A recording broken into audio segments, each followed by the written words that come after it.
Kochila, welcome. Kochi, welcome, sir. Thank you. You there we wear 2006 Chelsea jersey? Kochila, good afternoon, sir. I respect you, sir. Since when you come, Chelsea don dey resemble club wey get agenda and things don dey change. Thank you. But you get something wey you dey do wey I no understand. Why you still dey play that defensive striker for 9? Who be defensive striker? Jackson, sir.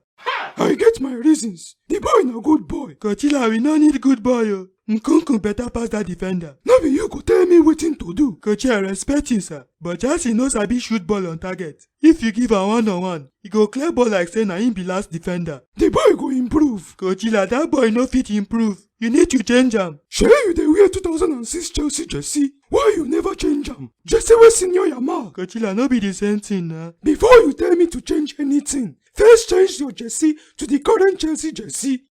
No. Next person. You there? Yes, you. Kochi, welcome, sir. Before you ask your question, make I ask you. You and your baba dey quarrel, eh? My baba na Man U fan. I be Chelsea fan. Okay, ask your question. Kochi, we don't notice say it's like your hand strong for that dressing room. As Sancho don't show face, what you go carry Modric do? After West Ham, we get wheelbarrow for EFL Cup. Now that kind fixture him go dey play now if he lucky. The boy no one sabi use him potential.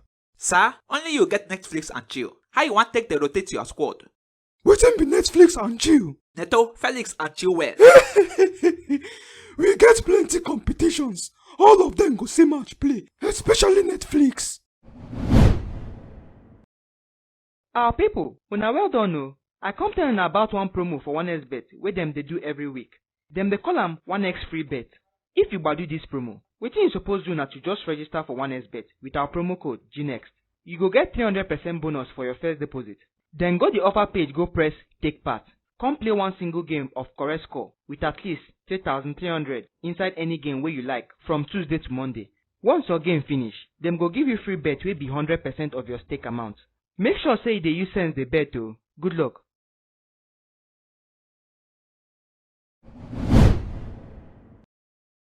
Oga Teta, congratulations on top your debut win. People like me be no expect am based on the injuries wey you been get before the match. People like you no get sense now. How I wish say you bet against me. How you take do am without Odegaard and Rice? First of all, make I let you know something. Not London na red. In fact, now we get the whole London. Clubs like Tottenham and Chelsea dey pay us rent. You dey talk like say you dey always win them. Once in a while we dey allow them make noise. But now, if I hear pain from any of them go collect.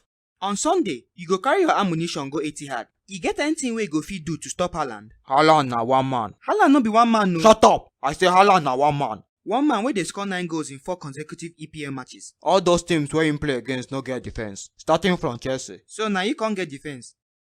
Mind the way you dey talk oh. Sorry sir.